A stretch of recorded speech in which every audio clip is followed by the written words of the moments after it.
Au début de sa carrière, le comédien cesse lui proposer le rôle mythique de Michael Corleone dans Le Parrain de Francis Ford Coppola, finalement tenu par Al Pacino, Jack Torrance dans Shining de Stanley Kubrick, le Joker dans Batman de Tim Burton, Randall McMurphy dans Vol au-dessus d'un nid de coucou de Milos Forman ou encore Frank Costello dans Les Infiltrés de Martin Scorsese. La carrière de Jack Nicholson est jalonnée de rôles mythiques dans des films de légende. Pourtant, au début des années 70, le comédien américain a bien failli ajouter un personnage supplémentaire, et non des moindres, à son impressionnant palmarès.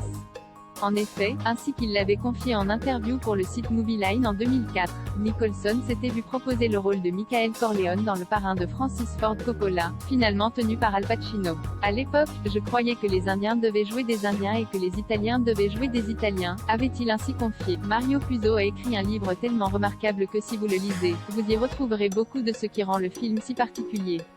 De nombreux acteurs auraient pu jouer Michael, moi y compris, mais Al Pacino était réellement Michael Corleone.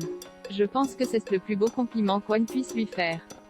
Au lieu de ce rôle dans Le Parrain, considéré comme l'un des plus grands films de tous les temps par de nombreux classements officiels, Jack Nicholson a accepté de participer à un long-métrage beaucoup plus confidentiel aux côtés de Bruce Dern et d'Ellen Burstyn, The King of Marvin Gardens de Bob Rafelson. Il y incarnait le personnage de David Stabler, animateur d'une radio périphérique aidant son frère à créer une cité de jeux à Hawaï.